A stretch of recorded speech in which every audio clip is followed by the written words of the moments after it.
Olá, irmãos, graça e paz do Senhor Jesus. Aqui quem fala é o Leandro Barros.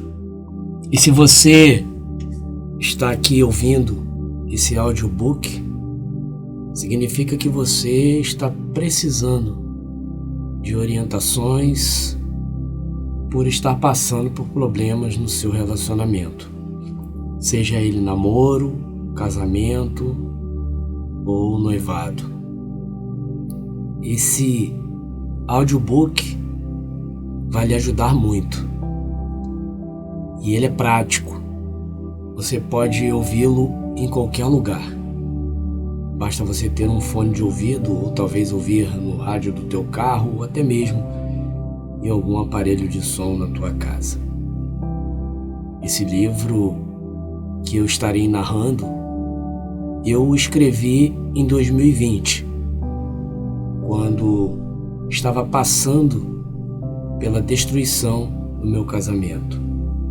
Foi uma revelação tremenda de Deus para minha vida. Eu que até o momento não me via capaz de escrever um livro. Esse livro, ele foi escrito em 10 dias. E quem é escritor de livro sabe que isso é um recorde para se escrever um livro. Ainda mais um livro com 122 páginas, que é exatamente o que eu estarei aqui lendo para vocês. Então procure estar num lugar tranquilo para você ouvir esse audiobook. Com certeza ele vai trazer muita edificação para a sua vida. Achei o que eu não procurava. Como Deus fez para ouvir sua voz em meio ao caos. Esse é o título deste e-book, deste livro virtual. É possível ter paz entre a separação e a restauração do casamento? É isso que eu vou falar nesse e-book. Então vamos para a leitura? Introdução. Eu te escolhi primeiro. Antes do seu nascimento, quando você ainda estava na barriga da sua mãe, eu escolhi e separei para que você fosse um profeta para as nações. Lucas 19, 26. Versão Nova Almeida Atualizada. Amados irmãos em Cristo, não é por acaso que você foi motivado a ler estas linhas que se seguem. Creio que até aqui o Senhor te conduziu e, por ter certeza, por mais que não sinta, você ler este e-book ou livro já é pela providência divina. Deus ouviu seu clamor por socorro, suas orações e súplicas, como Ele me ouviu, e veio em sua direção para lhe direcionar através de seu Santo Espírito a como se chegar até Ele. Saiba que o primeiro passo sempre quem dá é o Senhor. Ele te alcança primeiro, para só então você atender seu chamado. É isso mesmo. Esse desejo que você acha que é seu de ser íntimo de Deus não vem de você, e sim dele. Isso mesmo. Parece mentira, ou até mesmo impossível, mas Deus te escolheu para se relacionar de forma mais íntima com Ele, assim como Ele fez comigo. Ninguém pode vir a mim se o Pai que me enviou não o atrair, e eu o ressuscitarei no último dia. João 6, 43, versão NVI. Por mais que a princípio isso não seja fácil de entender, creia, pois são palavras de Jesus, e não se sinta envergonhado, porque em seu entendimento você achou que você quis buscar a Deus por sua própria vontade, pois isso acontece com todos que decidem conhecer esse Deus mais de perto. Mas entenda, mesmo que seja Ele que te induziu a buscá-lo, o motivo de ele desejar estar com você mais intimamente não tornará este processo mais fácil para você, não. Pois Deus te mostrará e conduzirá a como fazer isso. Mas será necessária muita força de vontade e esforço grande para negar-se a si mesmo. Alcançar este desejo de ter você ao lado dele não será fácil para você. Assim como você bem sabe que as coisas de Deus não são tão fáceis assim de serem alcançadas. Será preciso muita força de vontade da sua parte. Mas, se você quer um milagre em sua vida, isto pode acontecer. O reino dos céus é tomado à força. Os que usam de força se apoderam dele. Mateus 11, 12, versão NVI. Mas não desanime por se achar fraco e inconstante para conseguir essa aproximação. Não pense que por conta de sua fraqueza não conseguirá, pois eu também achei que não iria conseguir. Hoje posso testemunhar que, apesar de parecer algo inalcançável para você no momento, por conta da condição em que você se encontra, e também por conta da vida de derrota que chegou até aqui, creia que, apesar disso tudo, se você realmente quiser e deseja isso de todo o coração, será muito mais fácil do que você imagina. Pois a dificuldade que terá será somente o buscar de todo o coração e o resto ele fará. Ou seja, o trabalho mais difícil para se tornar íntimo de Deus será feito por ele. E buscar-me-eis e me achareis, quando me buscar de todo o vosso coração, e serei achado de vós, diz o Senhor.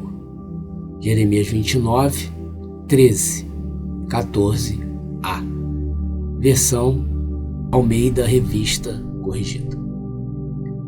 Se você quer dar seu testemunho um dia para outras pessoas sobre a fidelidade de Deus e em como você o conseguiu encontrar, como hoje eu faço, creia, isto vai acontecer com você também com toda certeza.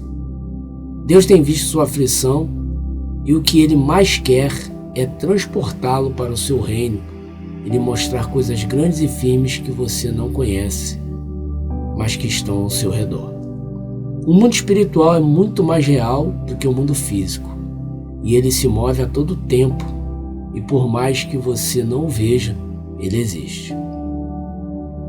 Vocês, porém, são geração eleita, sacerdócio real, nação santa, povo exclusivo de Deus, para anunciar as grandezas daquele que os chamou das trevas para a sua maravilhosa luz. 1 Pedro 2, 9, versão NVI. O mais difícil você alcançou, que foi o favor de Deus, e Ele neste momento mantém os olhos fixos em você e quer te ajudar. Você o deseja a ponto de abrir mão de tudo por Ele?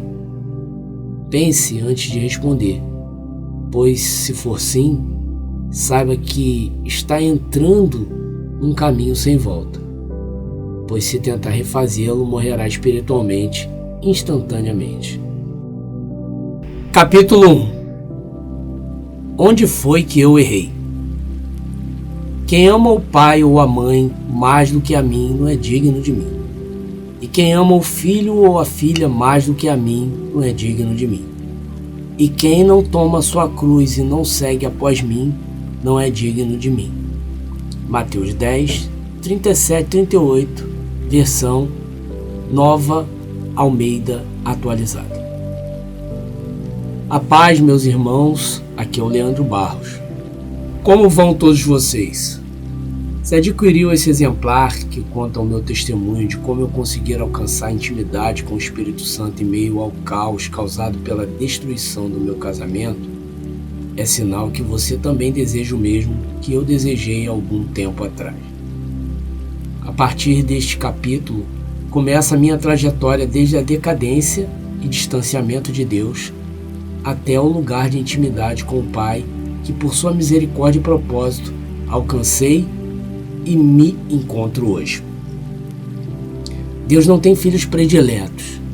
Digo isso porque sei que muitos de vocês pensam assim, como eu um dia também pensei que Deus não se manifesta a todos, como se manifesta a muitos homens de Deus que são bastante conhecidos por terem intimidade com Ele. Esse é o primeiro pensamento que você precisa eliminar do seu entendimento, pois insistir em acreditar nisso pode paralisar a sua fé em algum momento de sua busca e principalmente nos momentos em que buscar a resposta de Deus e Ele se calar.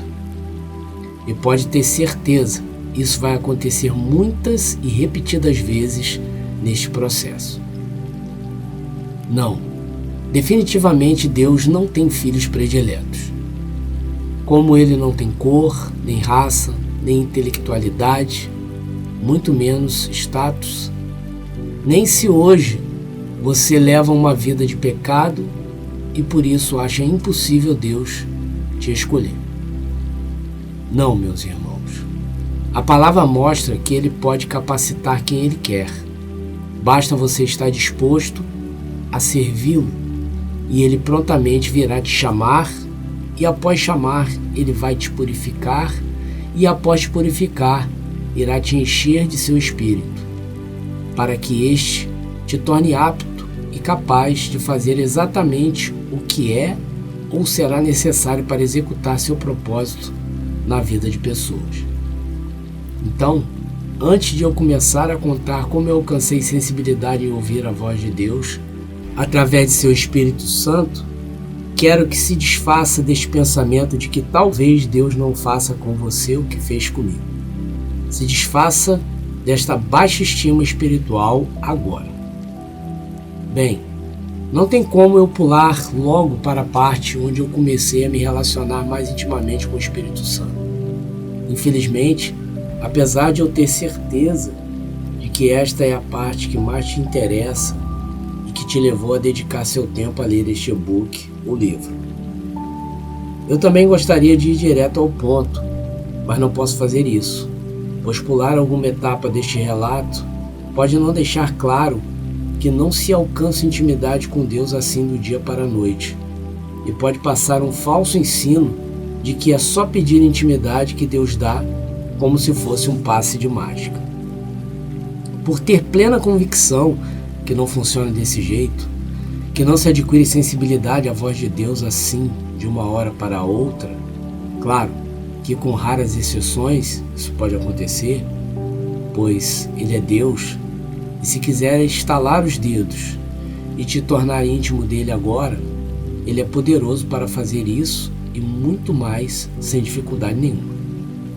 Não creio que isso aconteça frequentemente, apesar de já ter ouvido relatos, abre parênteses, verdadeiros ou não, não posso afirmar, fecha parênteses, de pessoas que foram cheias de unção sem ao menos buscarem por isso. Creio que existe, mas isso não acontece com todo mundo e nem a todo tempo. E acredite, não foi assim que aconteceu comigo não.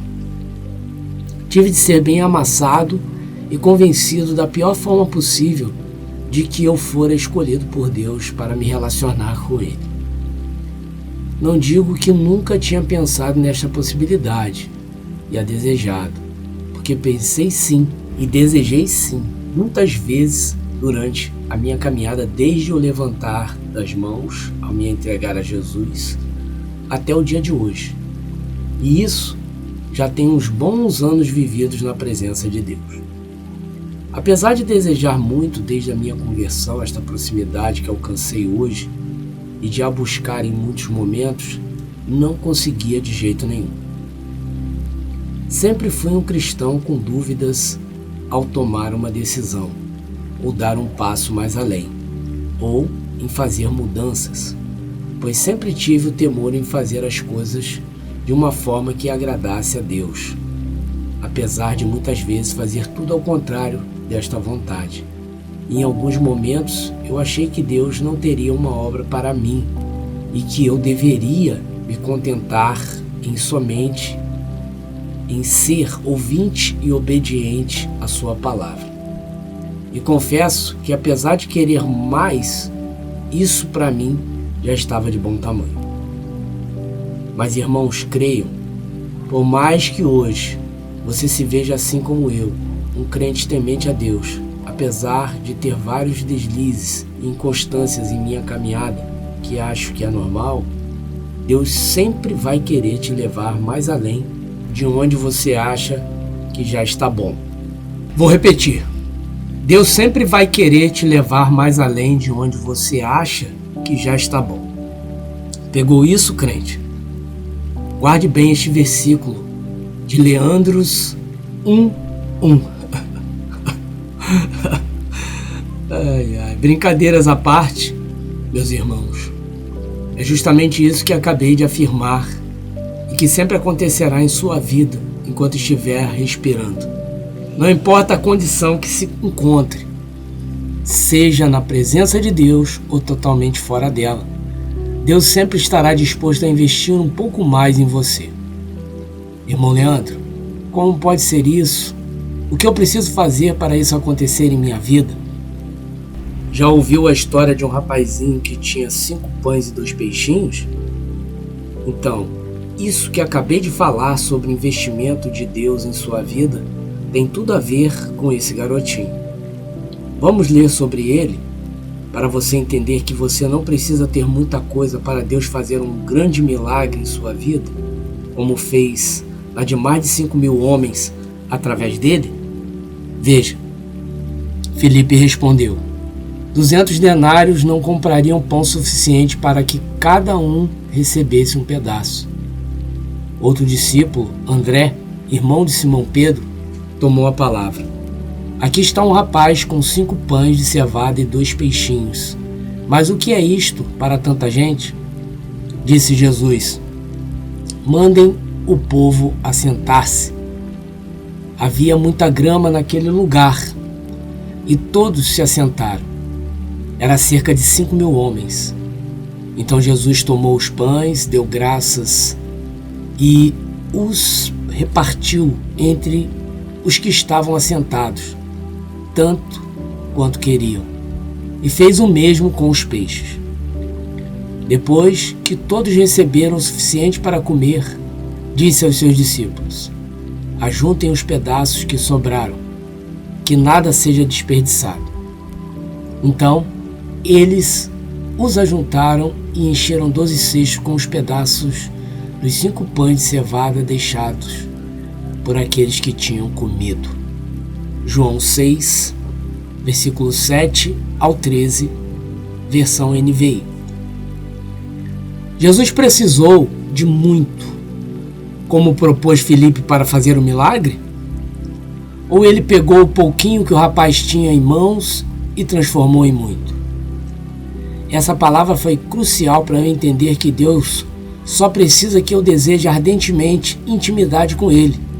Eu não preciso ser uma pessoa respeitada ou famosa, muito menos admirada por muitas pessoas, para Ele fazer um milagre em minha vida. O que eu preciso é somente estar na presença dEle e ter fé, que Ele, mesmo eu duvidando que seja possível, Ele pegar tão pouco e transformar em muito, pois eu creio que Filipe e os demais discípulos jamais imaginariam que de 2 pãezinhos e 2 peixinhos Ele faria o impossível acontecer. E eu te digo que é isso que Ele quer fazer com você também. Pode ser que você só tenha um pão ou um peixinho somente, ou talvez que você não tenha nada, como o povo que estava faminto. Basta você estar perto dele e esperar a providência divina em sua vida, que com certeza você verá um grande milagre acontecer nela. Somos como Filipe, achamos que Deus precisa de muito para poder manifestar a sua glória e o seu poder em nossa vida e fazer o milagre acontecer através dela. Pensamos assim porque em nosso subconsciente ainda achamos que para Deus agir em nós é necessário ter algum tipo de capacitação em nós. Para nós é inadmissível pensar que Deus faz grandes coisas somente pelo simples fato de nos dispormos a Ele. Sempre tive problemas de baixa estima espiritual, em pensar que Deus faz sempre na vida dos outros e na minha Ele só faz de vez em quando. Que na vida dos outros as águas se movem constantemente e na minha não acontece nada de relevante ao ponto de eu passar a crer que Deus está me usando. Talvez você seja como eu, e creio que é. Senão não estaria aqui buscando ajuda a como ouvir a voz de Deus, não é verdade? Acho que foi por isso que nunca priorizei Deus de forma plena em minha vida, pois quando tudo estava a meu favor e eu me sentia usado por Ele, eu era fervoroso. Mas quando as coisas não andavam de forma que eu considerava sendo Deus agindo, eu me escorava em algo e, sem perceber, ia colocando Deus de lado. Foi justamente por ser assim que eu cometi um erro grave que acabou na destruição do meu lar. Sempre fui fiel ao Senhor e dedicado em buscá-lo. Isso não me torna um cristão perfeito, pois mesmo sendo assim, cometi vários pecados nessa caminhada e às vezes ainda cometo, e sei que enquanto eu viver eu continuarei a cometê-los. Mas sempre priorizei as coisas de Deus e achava em meu entendimento que Deus era o centro da minha vida sempre. Tudo o que eu ia fazer eu consultava o Senhor. Sempre fui um pescador de almas e já ganhei muitas almas para Ele. E pretendo ainda saquear muitas mais do inferno enquanto eu viver. Eu sempre procurei orientar pessoas que conviviam comigo a se firmarem no Senhor e acreditava que o fazia priorizando ao Senhor. Só que, meus irmãos, o problema não está em querer priorizar o Senhor, pois isso é o correto a se fazer. O problema é o entendimento que se tem ao fazer isso. Descobrir da pior forma possível que priorizar ao Senhor com o próprio entendimento, ou seja, fazendo do meu próprio jeito, é o pior tipo de afastamento de Deus que existe. Isso pelo simples fato de se tirar a ação do Espírito Santo em sua busca e prioridade e começar a agir por conta própria em nome de Deus. Para você entender o que digo, é mais ou menos o que os religiosos extremistas fazem. Eles são capazes de matar em nome de Deus, achando que fazendo isso estão dando prioridade à vontade dele. E foi justamente o caminho que comecei a tomar depois que me casei. Ou pelo menos este caminho se manifestou com mais intensidade após meu casamento. Pois creio que sempre agi assim, só que por ser ainda sozinho, não tinha que dividir a atenção que dava ao Senhor com ninguém. E por priorizá-lo com o meu entendimento antes de me casar, isso não se manifestava de forma negativa a quem estava à minha volta. Pois quem se aproximava de mim não convivia comigo.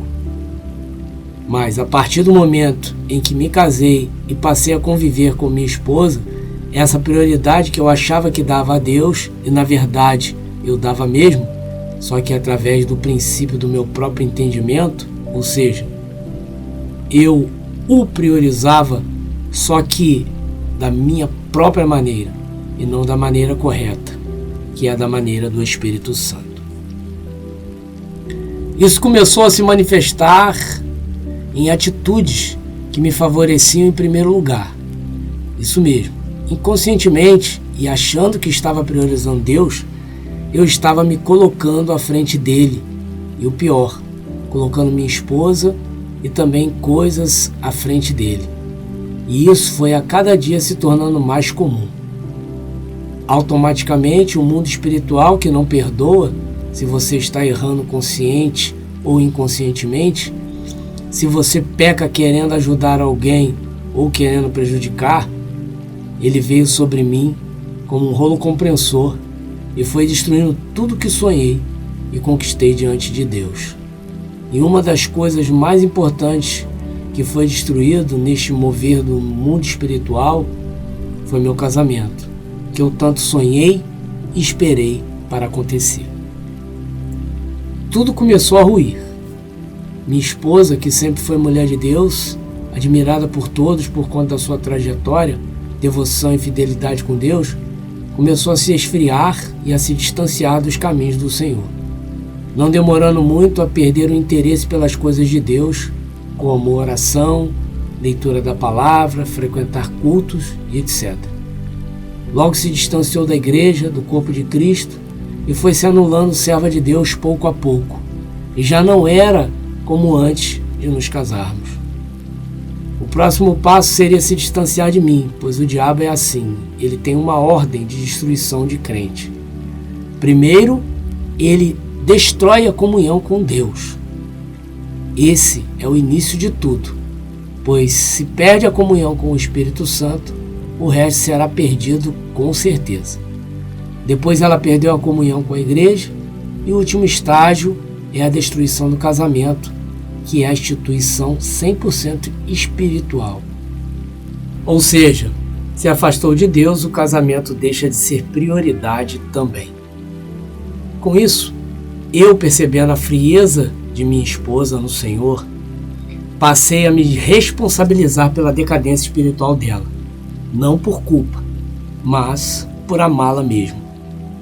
Tomei as rédeas na luta dela do meu jeito, para ela se manter na presença de Deus, só que, como falei, fiz como sempre fazia e não percebi.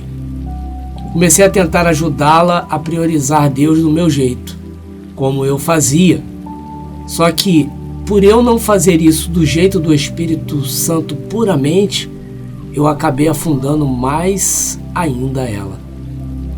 Pois, ao invés de dar suporte, eu a cobrava demais. Eu queria que ela fizesse do jeito que eu fazia. Ou seja, do nosso jeito, nunca é do jeito de Deus. E por assim ser, eu vendo que não surtia resultados, e ela se afastando cada vez mais de Deus, da igreja e agora de mim, foi que cometi o erro mais grave, que foi começar a fazer as coisas que a agradavam ao invés de fazer para agradar a Deus, por causa do medo de perdê-la. Se você está lendo este livro e seu cônjuge mostra indícios de que quer sair de casa, aconteça o que acontecer, não abra mão das coisas de Deus para agradá-lo, porque isso não vai funcionar. Pelo contrário, se fizer desse jeito, aí que seu cônjuge vai sair de casa mais depressa. Continue firme no Senhor e o priorizando.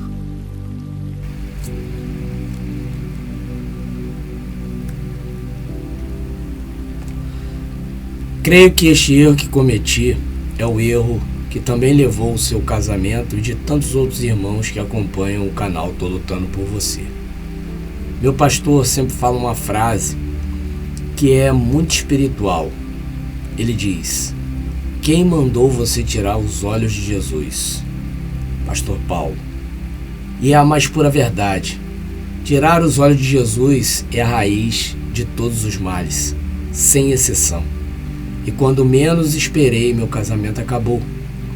Tenho certeza que, se ao invés de ter procurado agradar minha esposa para segurá-la, eu tivesse priorizado ao Senhor, se tivesse mantido meus olhos fixos em Jesus, creio que isso não chegaria no ponto que chegou. Na verdade, meu vale começou um ano antes da minha esposa sair de casa, quando pela primeira vez ela declarou que não queria mais continuar casada comigo. Perguntei o motivo e me disse simplesmente que tinha se arrependido do casamento. Aquela declaração foi como se não fosse real, pois suas atitudes para comigo nunca demonstraram insatisfação nenhuma, pelo menos ao ponto para chegar a esta declaração repentina. Pelo menos para mim, naquele momento foi uma surpresa tremenda.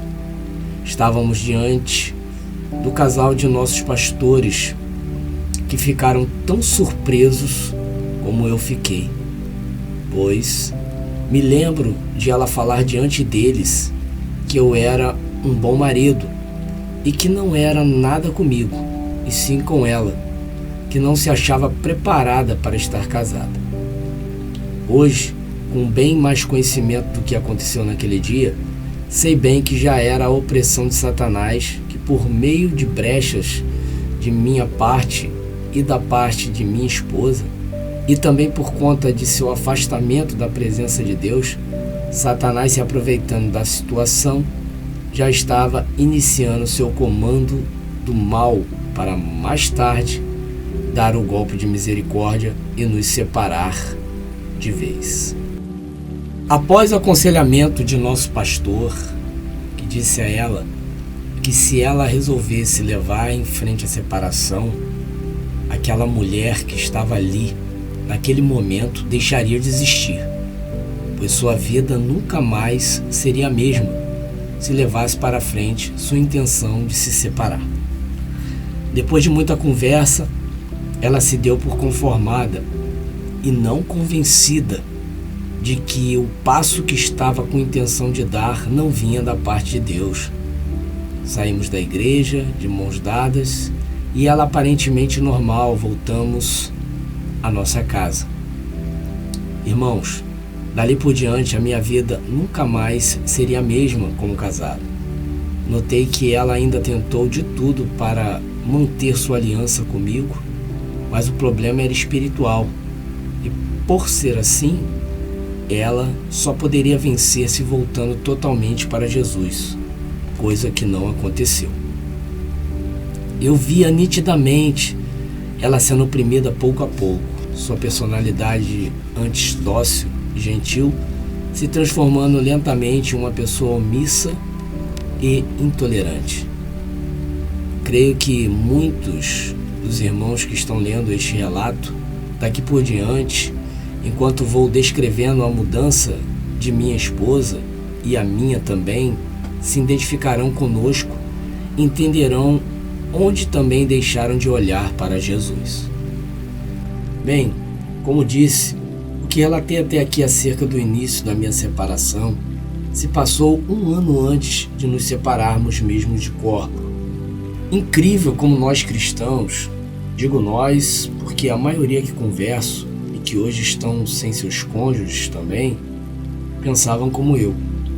Nós, por casarmos diante de Deus, entendemos que o até que a morte nos separe é uma regra para quem anda com o Senhor e que isso nunca pode dar errado. Por pensarmos que porque casamos diante de Deus, esperamos o tempo certo para termos relação sexual, ou seja, depois do casamento, que por termos orado até que Deus trouxesse a pessoa que esperamos, e por estarmos firmes na presença do Senhor, nada pode destruir nosso casamento. E por conta disso, deixamos tudo na conta de Deus e vamos vivendo a dois como se isso não tivesse peso no mundo espiritual e que essa aliança não tivesse inimigo. E se tivesse, Deus resolveria tudo. Não foi assim com você? Bem, comigo foi. Hoje vejo como meu pensamento foi imaturo e por conta dele, eu achava que minha esposa mesmo, se estivesse insatisfeita, por ser uma serva de Deus, jamais pensaria em quebrar o voto que fez no altar. Eu meio que pensava que eu faria de tudo e que jamais teria coragem de me separar, pois se fizesse isso, estaria pecando contra Deus e de contrapartida esperava o mesmo da minha esposa. Na verdade, esse é o pensamento correto, porém não o mais prudente, pois esse pensamento só teria força enquanto tanto eu quanto ela estivéssemos firmes no Senhor, estivéssemos dispostos a honrar a Deus acima de tudo e de todos, só por conta da comunhão com Ele. Se aparecesse qualquer problema, nós passaríamos por cima de tudo e manteríamos o voto até que a morte nos separe. Só que nem eu, nem ela tentamos e nem nos preparamos caso um de nós esfriássemos na caminhada com Cristo e negligenciamos totalmente a carne e Satanás, que são os agentes contrários a tudo que Deus santifica no matrimônio. O erro começou aí. Aí já iniciamos a tirar os olhos de Jesus, negligenciamos as suas palavras que teríamos dias difíceis, e que enquanto estivéssemos olhando para Ele e para a Sua palavra, teríamos bom ânimo para vencer qualquer batalha. Mas caso contrário, todo o ânimo para permanecer lutando pelas coisas de Deus se esgotaria. Eu disse essas coisas para que em mim vocês tenham paz. Neste mundo vocês terão aflições. Contudo, tenham ânimo, eu venci o mundo. João 16:13, versão NVI. Não contamos e nem demos importância a essa ordenança, que não é somente uma palavra de ajuda para quando já se está em meio à aflição, mas um convite e alerta para manter os olhos fixos nele sempre e principalmente antes de as aflições caírem sobre nós. E digo que não só passamos por muitas aflições até aqui, como também muitas outras virão. Tanto eu como ela não demos a devida importância de blindar nosso casamento com a presença de Deus como alicerce. Eu, como cabeça do lar, priorizava Deus, mas da forma que eu achava que priorizava. Servia muitas vezes com meu próprio entendimento, lia muito a Bíblia e buscava nas madrugadas. Ia constantemente em montes e nas orações matinais da igreja, era constante também. Porém, não atentei que minha esposa não me acompanhava e era raras as vezes que ia comigo. E quando ia, eu notava que ela não estava de corpo e alma ali, mas não dei a devida importância a isso. E eu sempre me achava mais firme que ela. E se fosse olhar minhas atitudes como religioso, realmente eu era. Diante dos homens, era incontestável isso. Ela mesma admitia isso, que eu era bem mais envolvido, e eu, por pensar assim também, achava que aquele meu jeito era suficiente para guardar a minha casa se algum mal se aproximasse. E que por me achar próximo de Deus, acreditava 100% que Deus não permitiria o mal entrar simplesmente por eu ser ativo em sua obra. Negligenciei os princípios de Deus em sua palavra, que mostram que um relacionamento com Deus, mas sem Deus ser o centro, é o mesmo que construir a casa na areia. E aí, já sabemos o que acontece na construção na areia, não é? Mas quem ouve estas minhas palavras e não as pratica é como um insensato que construiu a sua casa sobre a areia. Caiu a chuva, transbordaram os rios, sopraram os ventos e deram contra aquela casa, e ela caiu e foi grande a sua queda. Mateus 7, 26, 27, versão NVI. Hoje, um pouco mais experimentado na fé e bem mais próximo de Deus do que antes do rompimento do meu matrimônio, vejo claramente que eu não tinha entendimento quase nenhum da palavra, mesmo sendo leitor assíduo da palavra e teólogo formado, e tendo muito mais manifestações de busca ao Senhor que tenho hoje. Porém, tinha um entendimento muito inferior ao adquirido em meio ao deserto. Como o deserto nos ensina a olharmos para o mundo espiritual com muito mais respeito e reverência. Agora, entendo por que Jesus precisou passar pelo deserto antes de iniciar seu ministério. Pois como homem, precisaria aprender a honrar ao Pai independente das circunstâncias. E hoje penso que todos que têm a pretensão em se casar ou que já estão de casamento marcado deveriam passar por algum tipo de deserto antes, para que os olhos se abrissem para o mundo espiritual e também para que seus olhos se voltassem somente para Jesus. Se assim fosse, com certeza não haveria tantos casamentos destruídos. Então, voltando à mudança drástica de comportamento de minha esposa, lembro-me que depois de conversarmos com os nossos pastores, eu saí dali um pouco mais consciente de que a situação era séria, mas não tinha um entendimento real dela. E por assim ser, achei que aquela conversa teria resolvido bastante e que, a partir dali, tanto ela como eu mudaríamos para poder prosseguir e amadurecermos como casal. Lembro-me de uma das coisas que ela falou mediante nossos pastores foi que eu não sabia falar com ela e que era áspero em meu tom de voz. Ao ouvir isto, lembro-me de reconhecer e fazer-lhe imediatamente uma promessa a ela na frente deles, mostrando meu reconhecimento e imediato arrependimento de cometer tais atitudes, e para provar que realmente tinha enxergado essas atitudes mediante suas queixas de ter feito uma promessa, que daquele dia em diante eu me esforçaria em ser mais amável e gentil com ela. E em contrapartida, e por recomendação de nosso pastor, ela também prometeu se esforçar a ser mais aberta em seus pensamentos e que não me omitiria mais nada, que me contaria seus sentimentos em relação a nós. Pois bem, a promessa que fiz me empenhei em cumprir, pois era eu o que estava sendo rejeitado naquele momento. Então me senti o principal interessado em mudar para agradar minha esposa. Abre parênteses. A partir desse dia, creio, os olhos começaram a tirar o foco de Jesus. Fecha parênteses. E assim comecei a trabalhar isso. E fui conseguindo. Comecei a dar mais atenção e a manifestar mais gestos de carinho. Como?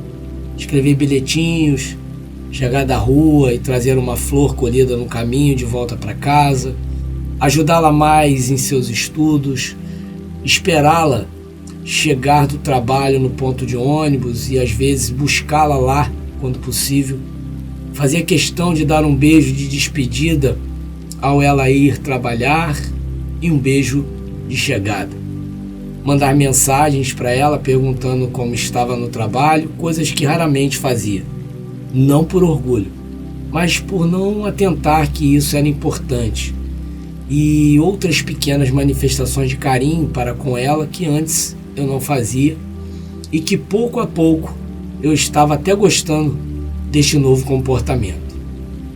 Mas de contrapartida, ela parecia que cada vez ia se afastando e se fechando comigo. Abre parênteses, descumprindo a promessa feita diante dos nossos pastores. Fecha parênteses. Nada do que eu fazia eu conseguia arrancar um olhar de satisfação e de orgulho por eu estar realmente tentando cumprir a promessa que tinha feito diante de Deus e de nossos pastores. Irmãos, a frieza e desvalorização aos gestos por mim direcionados a ela era cada dia mais intensa e notória. Para os irmãos entenderem a proporção de indiferença da parte dela, vou fazer uma analogia que, se me lembro, aprendi com meu pastor. Era mais ou menos assim a reação dela diante de tudo que ela tinha dito diante de nossos pastores, que seria fundamental para nós termos um casamento saudável. Eu dava 100% de mim para ela, ela absorvia 15% destes meus gestos de carinho e me devolvia 5%, ou seja, era como se o que eu estivesse fazendo e nada fosse a mesma coisa. Ela cada vez mais fechada comigo e para mim. Chegava em casa já tarde da noite. Afirmo que se encontrava no trabalho, isso não tenho dúvidas. Mas penso eu que se ocupava para ficar o mínimo possível comigo. E quando chegava, falava um oi e dava um sorriso de canto de dente, ou seja, sem afeto algum, e entrava já se dirigindo ao quarto. Eu a recebia com um sorriso de saudade e pedia um beijo. Ela vinha e retribuía, pois há diferença em dar um beijo e retribuir. Abre parênteses. Acho que você entende a diferença. Fecha parênteses. E tentava ser simpática e conversar, mas era nítido que estava ali somente o corpo, porque a alma, o coração e o sentimento estavam muito distantes. Por conta disso é que acontece que o cônjuge que ainda está mais próximo de Deus começa a ficar desesperado, e por conta desta indiferença e também por medo de perder, começa a focar e a priorizar em agradar mais o cônjuge com medo de perdê-lo e assim o buscar e agradar a Deus vai ficando para segundo plano.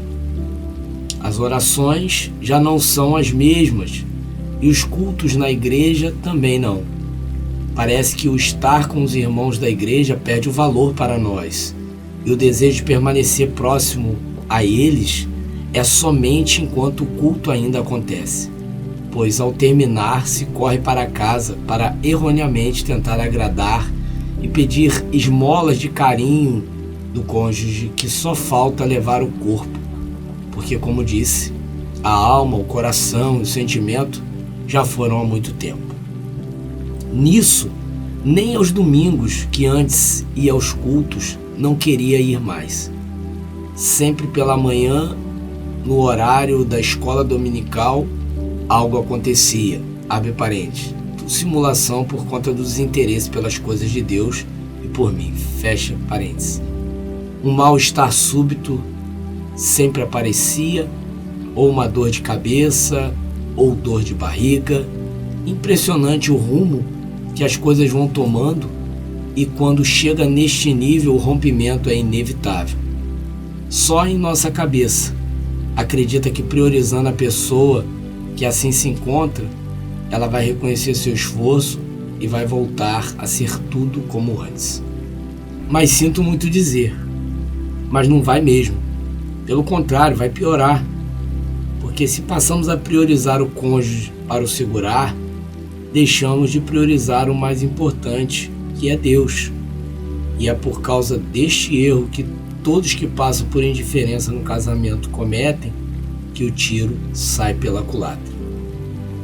Lembro-me de pouco a pouco ir perdendo o interesse de ir aos cultos no domingo de manhã, porque sabia que ela não iria, e que não iria justamente para não estar ao meu lado. E o principal, para não ter de ouvir a mensagem central da cruz, que é o negar-se a si mesmo. O cônjuge que encontra-se assim tem aversão a isto, pois é essa a mensagem que se ouve quando se vai aos cultos. Deus a todo tempo nos direcionando à cruz, que é o maior símbolo de negação do eu em benefício do nós. E para os cônjuges indiferentes, o nós está sem ou já perdeu todo o valor para eles. Nesse ponto, o que o cônjuge menos quer é contato com a palavra de Deus e com a igreja. E todos que forem a favor do pensamento de permanecer casado, independente das circunstâncias, ou quiserem falar do amor de Deus para eles, serão excluídos e se tornarão seus inimigos. Em contrapartida, todos que concordarem com seus pensamentos de liberdade serão automaticamente incluídos em seu novo ciclo de amizade e terão toda a sua atenção.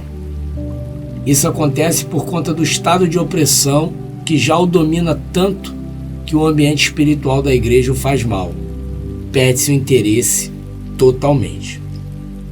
Eu que nunca fui de faltar cultos e nem de ficar mais de 2 dias sem ir na oração pela manhã, já conseguia ficar uma semana sem ir na oração e nos domingos só me animava quando ela dizia que ia.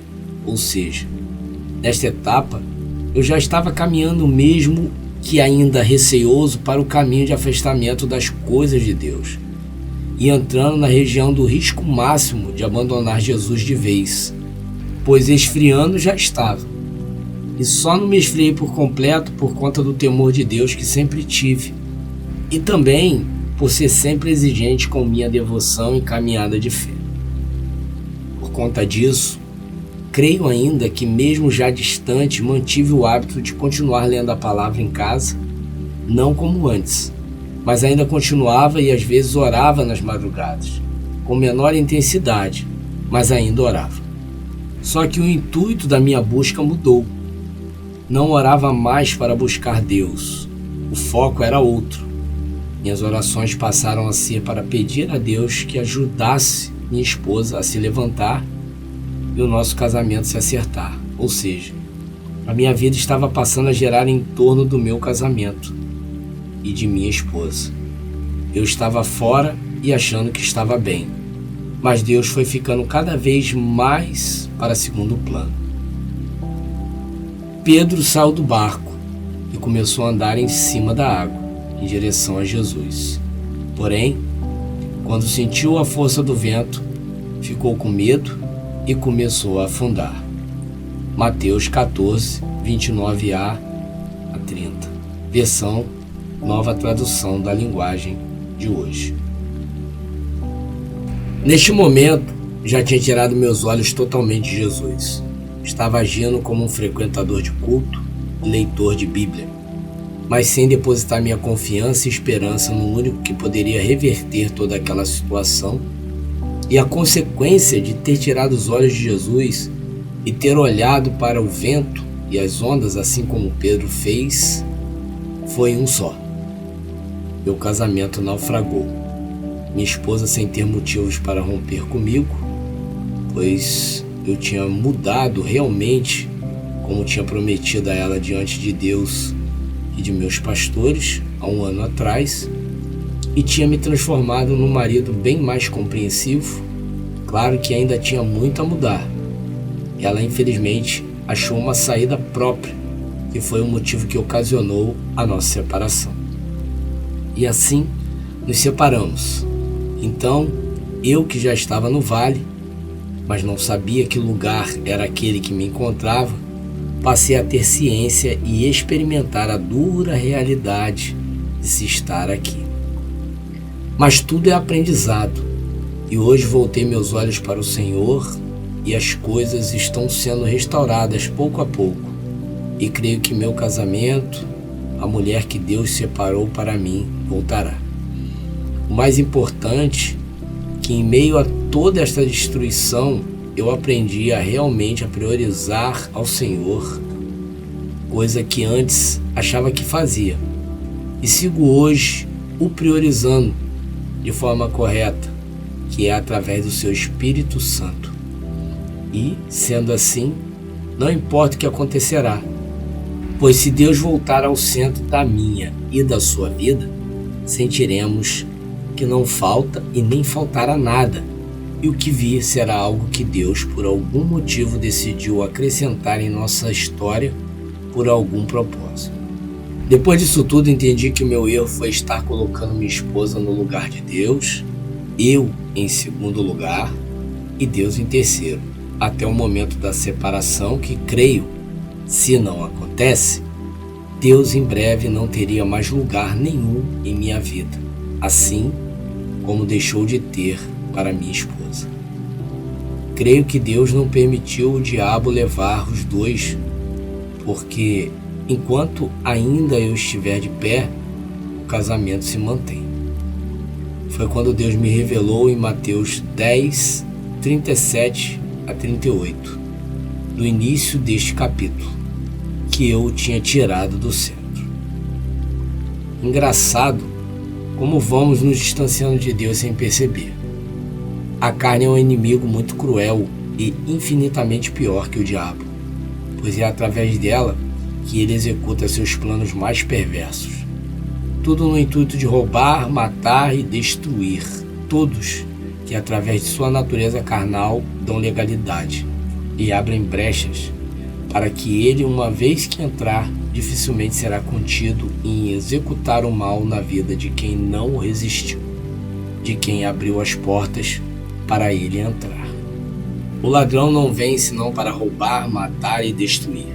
Eu vim para que tenham vida e a tenham em abundância. Mateus 10:10, versão Almeida Revista Corrigida.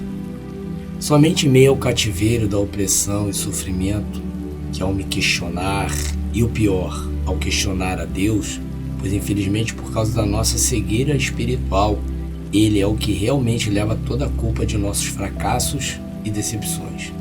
Me deparei com a realidade que jamais conseguiria enxergar se não estivesse passando por tudo pelo que passei, que eu estava, entre aspas, servindo Deus de longe. E a evidência maior dessa distância é justamente transferirmos a culpa de nossos pecados para Deus. Quando fazemos isso, o estamos escarnecendo. o estamos colocando na esfera de nosso entendimento humano. E isso é o grande erro que cometemos, pois Deus não se deixa escarnecer. E é justamente isso que fazemos quando o culpamos dos nossos fracassos. Escarnecemos dele, de sua santidade, o fazemos quando transferimos a nossa culpa para ele. Não erreis. Deus não se deixa escarnecer, porque tudo que o homem semear, isto também ceifará. Porque o que semeia na sua carne, da carne ceifará a corrupção. Gálatas 6, versículos 7 e 8, versão Almeida Revista Corrigida. Isso mostra o tamanho da miséria espiritual em que nos encontramos e também o distanciamento que permitimos acontecer em relação a ele. A primeira coisa que fazemos quando a casa que construímos na areia desmorona é exclamar, abre aspas, Senhor, por que isso está acontecendo comigo? Fecha aspas. Ou então a outra que dá no mesmo, abre aspas. Por que o Senhor permitiu isso acontecer? Fecha aspas. E claro, seguindo destes dois questionamentos clássicos, vem a pergunta que eu creio que é a que Deus mais deseja ouvir de nós neste momento de total cegueira espiritual e ansiedade. É a pergunta esclarecedora, pois é exatamente esta última em que o questionamos sempre e repetidas vezes que ele usará para nos mostrar finalmente onde foi o nosso erro. O questionamento que todos sem exceção fizeram ou farão em seguida aos dois questionamentos anteriores é, abre aspas, onde foi que eu errei para o Senhor permitir isso acontecer? Fecha aspas. Esta é a mais clássica e acredite, quando é feita esta pergunta, não a fazemos com a intenção de entender o real motivo ou onde realmente erramos, muito menos para saber a verdade.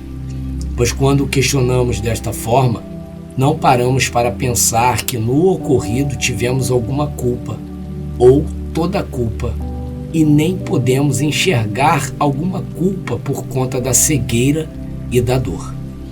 Mas uma coisa é certa, todos que fazem essa pergunta a fazem para transferir inconscientemente a culpa a Deus.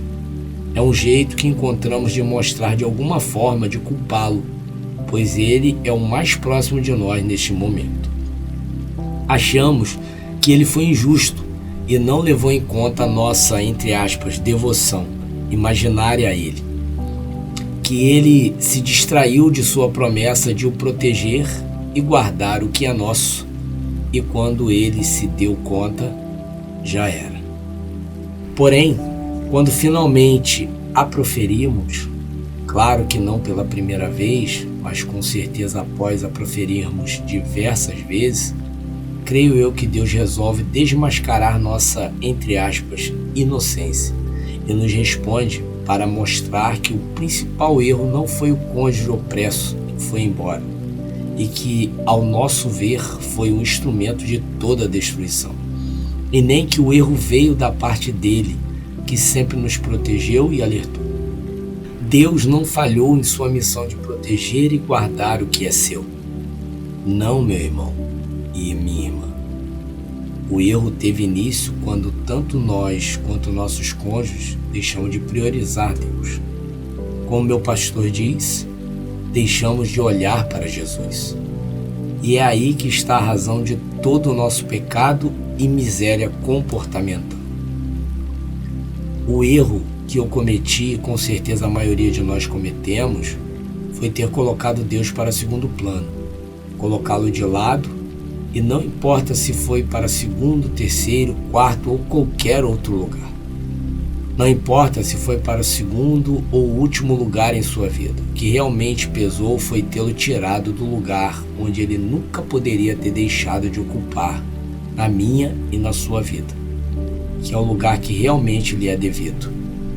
O primeiríssimo lugar, o centro da nossa existência. A passagem bíblica de Mateus 10, 37 e 38, que encabeça este capítulo, foi uma resposta a esta última pergunta que citei acima e que repetidas vezes eu fiz em momentos de angústia e falta de entendimento. Até que Deus me deu esta passagem que fala sobre quem prioriza mais pai ou mãe ou filho ou filha ou qualquer outro ente querido mais do que a ele, isso inclui o marido e a esposa também, está o servindo de forma indevida e apesar de, entre aspas, andar com ele, não tem parte com ele e nunca será considerado seu discípulo no mundo espiritual. Aos homens pode até parecer que pertence ou mostrar aparência de discípulo, mas para Deus não passa de religião, de pensamento positivo mesmo. Quem ama o pai ou a mãe mais do que a mim não é digno de mim. E quem ama o filho ou a filha mais do que a mim não é digno de mim. E quem não toma sua cruz e não segue após mim não é digno de mim. Mateus 10, 37, 38, versão Nova Almeida atualizada. Quis dedicar bastante tempo a este capítulo, pois o considero revelador e a base de todo o processo para quem quer um dia ouvir a voz de Deus e ter intimidade com o seu Santo Espírito. Para se relacionar mais intimamente com Deus é preciso saber quem você é e quem é o Deus com quem você está desejando se relacionar. Será preciso se despir de toda a hipocrisia e pensamento individualista, de tudo que tire o foco da santidade e soberania de Deus, pois sem uma visão real de quem somos e de nossa pequeneza, condição pecaminosa e natureza adâmica, nunca poderemos nos aproximar deste Deus, pois ele não se relaciona com o pecado e nem com filhos rebeldes.